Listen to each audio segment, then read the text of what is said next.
Mes frères et sœurs, c'est avec grande joie et une profonde reconnaissance que je vous souhaite la bienvenue dans notre paroisse de la Sainte-Hostie de Favre-les-Jussey. En ce soir, notre communauté paroissiale est particulièrement honorée d'accueillir notre évêque, Monseigneur Jean-Luc Bouiré, évêque de Besançon, venu partager avec nous ses vœux. Monseigneur, votre présence parmi nous est un signe fort de communion ecclésiale. Elle exprime votre proximité avec les communautés locales, avec les prêtres, les fidèles et tous ceux qui, chacun à leur manière, œuvrent au service des personnes et du bien commun. Nous vous remercions sincèrement pour votre disponibilité, votre écoute, votre sollicitude pastorale.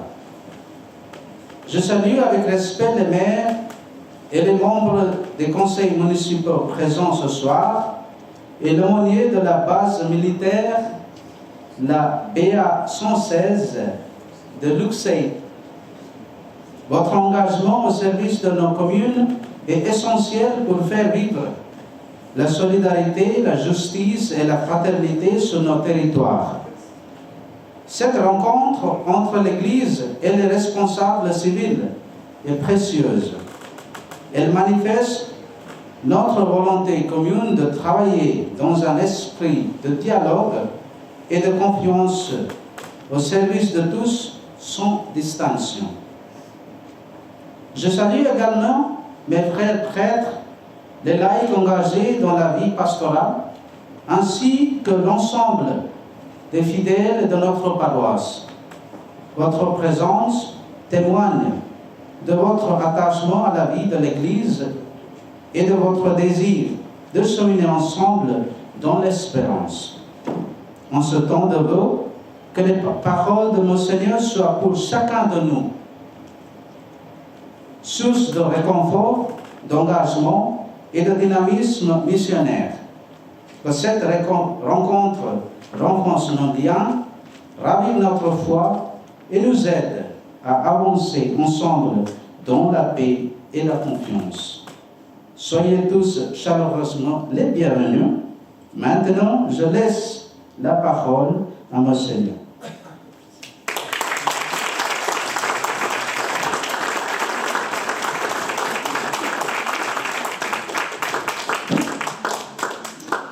Merci beaucoup. On se dire de nous avoir accueillis ici, dans votre paroisse, avec vos frères prêtres, missionnaires de Saint-François de Sales. Merci beaucoup de votre présence. Permettez-moi aussi, bien sûr, de saluer les prêtres qui sont présents ici, mais surtout chacun d'entre vous. C'est une cérémonie des vœux habituelle que j'ai la joie de prononcer habituellement soit à Besançon, soit dans une des paroisses de notre diocèse, département du Doubs et de la Haute-Saône, là que nous n'oublions jamais. Permettez-moi également de saluer aussi tous les élus, les membres du conseil départemental qui pourraient être là, les maires, mais particulièrement Madame la maire de Jussey. Je cherche... Monsieur Assis. Elle est assise, voilà, elle a raison. On a déjà eu le temps d'échanger quelques paroles, voilà, qui met à disposition aussi cette salle pour cette soirée des vœux. Merci RCF, qui a fait aussi le temps de venir enregistrer ses vœux. Merci au service de la communication du diocèse qui enregistre ces vœux qui passeront sur la chaîne YouTube de notre diocèse. Donc merci à chacun d'entre vous de votre présence. J'espère ne pas être trop long pour que vous puissiez profiter du verre de l'amitié. Je pense que c'est ça qui est important quand même, que nous ayons le temps de pouvoir avoir cet échange aussi autour du verre de l'amitié. Donc merci à tous ceux qui l'ont préparé. Je sais que ça sera bien. Voilà. Et donc je vais essayer de terminer avant minuit. Donc je suis très heureux de me trouver ici à Jussey, dans cette partie de la Haute-Saône de notre diocèse. Comme je l'ai dit, j'ai l'habitude, notamment avec le conseil épiscopal, de me rendre dans les différentes paroisses pour ce temps de partage et de convivialité, de temps de connaissance, de temps pour que nous puissions nous apprécier les uns les autres. Merci de nouveau à la nouvelle paroisse de la Sainte-Hostie de Faverney-Jussieu qui nous accueille.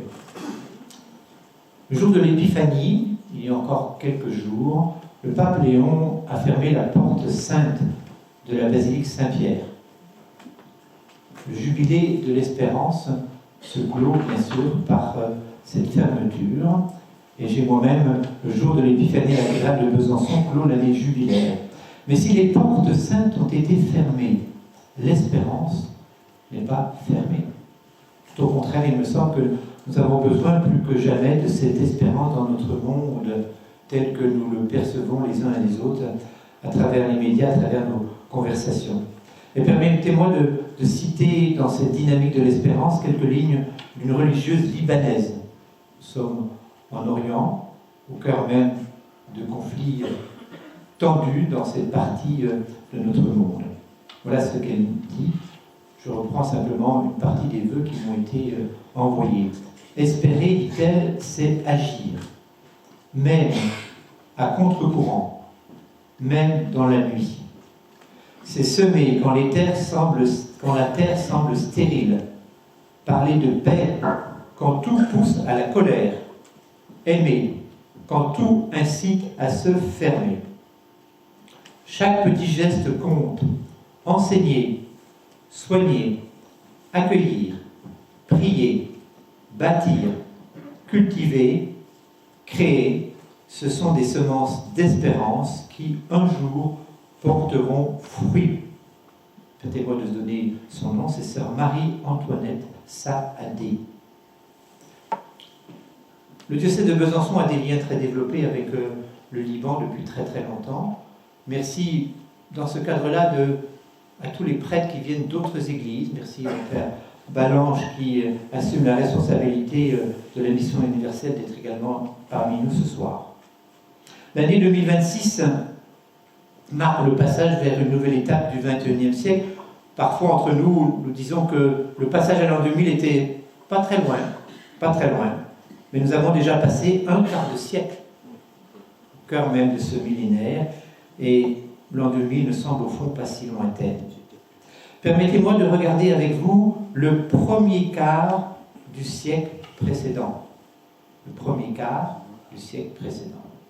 Les nations ont vécu la Première Guerre mondiale, qui a vu de millions de morts. Et les conséquences de ce désastre marqueront profondément la suite des années. Les blessures ne se refermeront pas. Les uns les autres, nous en sommes témoins avec les monuments aux morts de nos villes et de nos villages. Au niveau ecclésial, la République a acté la séparation des églises et de l'État en 1905.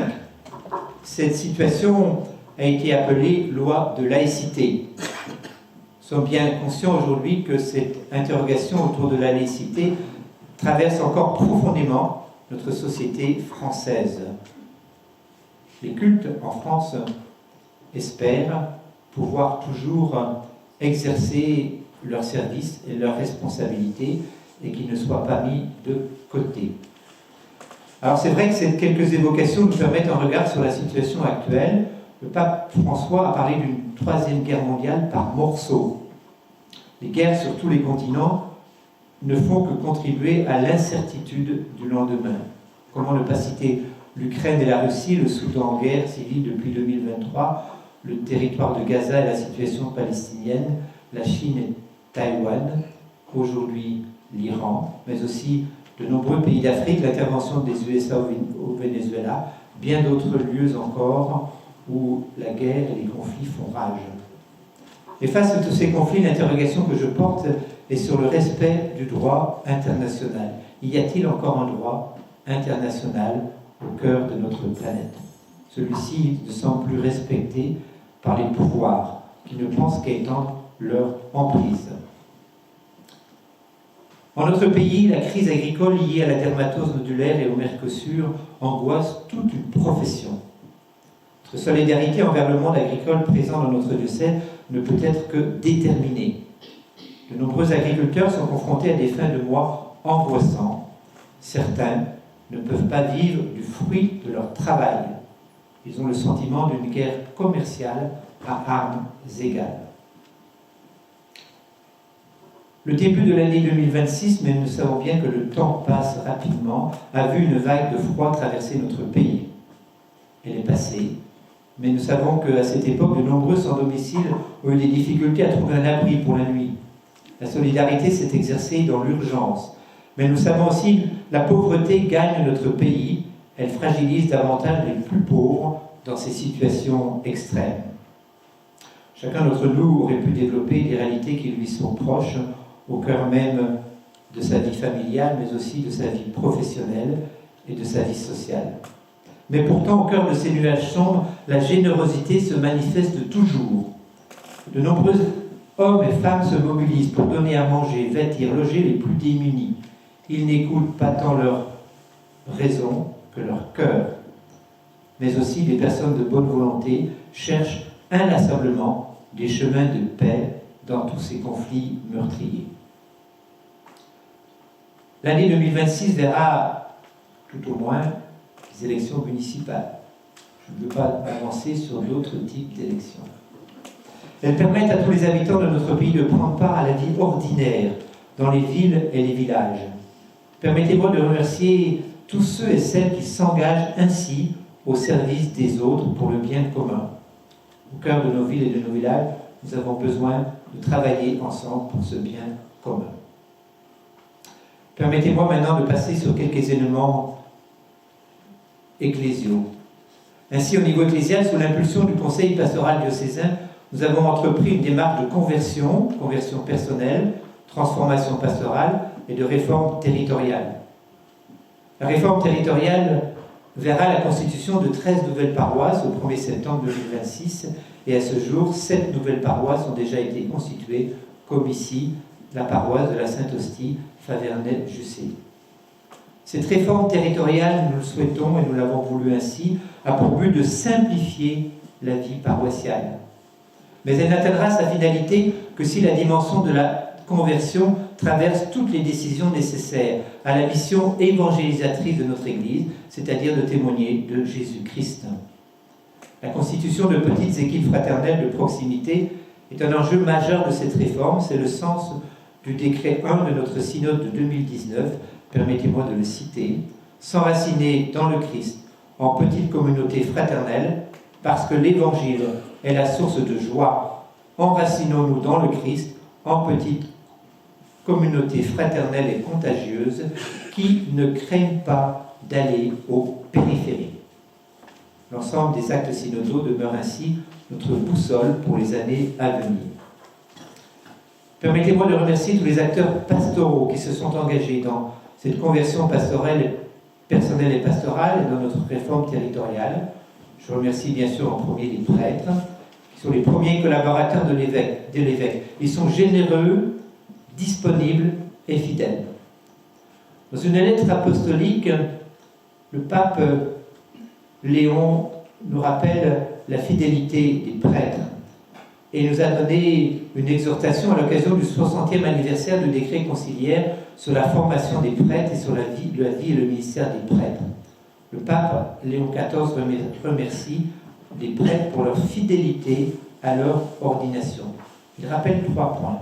La communion avec l'évêque, la fraternité entre prêtres et le travail avec les laïcs. Permettez-moi tout simplement de conseiller aux prêtres, s'ils n'ont pas encore lu, la lecture de cette exhortation apostolique qui date du 22 décembre 2025. Je remercie les délégués pastoraux qui ont œuvré depuis la précédente réforme territoriale des années 90 à une saine collaboration avec les prêtres et curés des paroisses. Merci aux nouveaux coopérateurs paroissiaux qui poursuivent cette collaboration voulue par le dernier synode romain.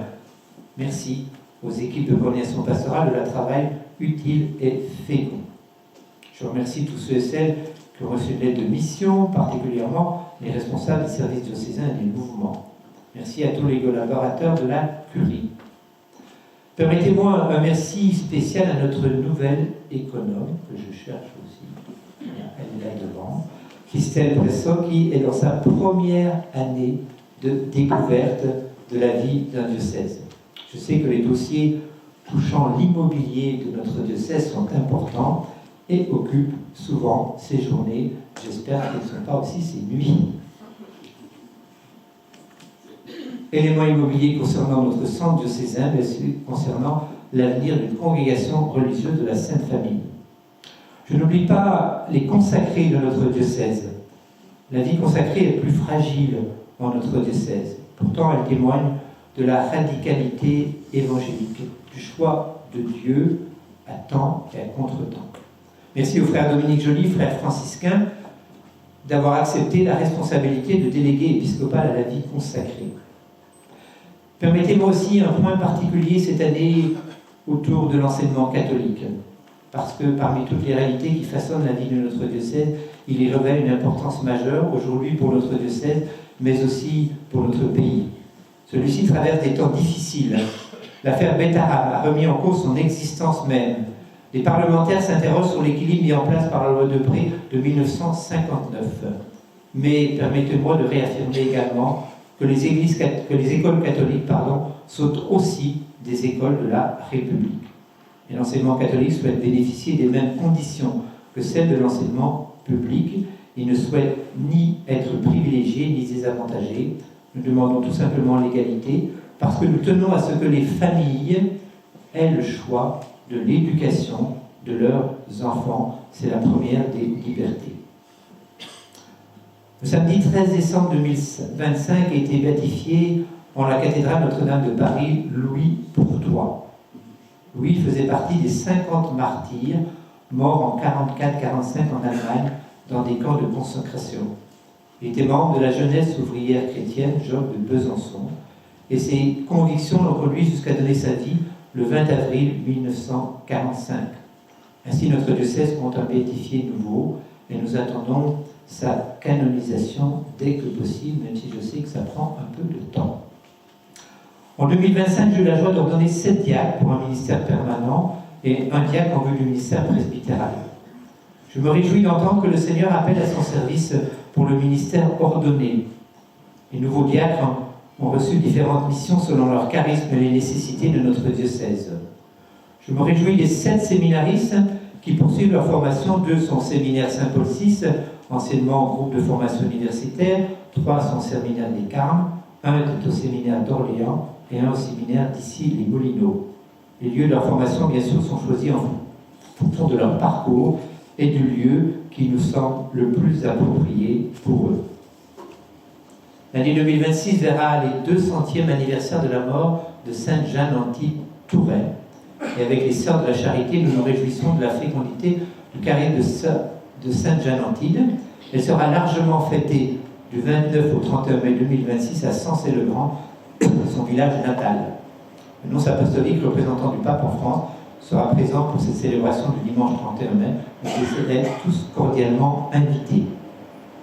Voilà, je remercie tous ceux et celles qui ont reçu ainsi un appel de notre Église diocésaine et qui ont répondu favorablement. Et tous ceux qui s'engagent généreusement au service de la mission de notre Église. Que l'année 2026 soit riche de paix, de fécondité et de vie missionnaire. Je vous remercie.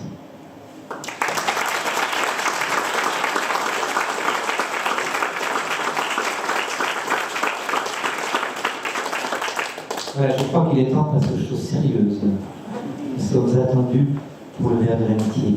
Merci encore à tous ceux qui l'ont préparé et qui nous accueillent ici dans cette paroisse.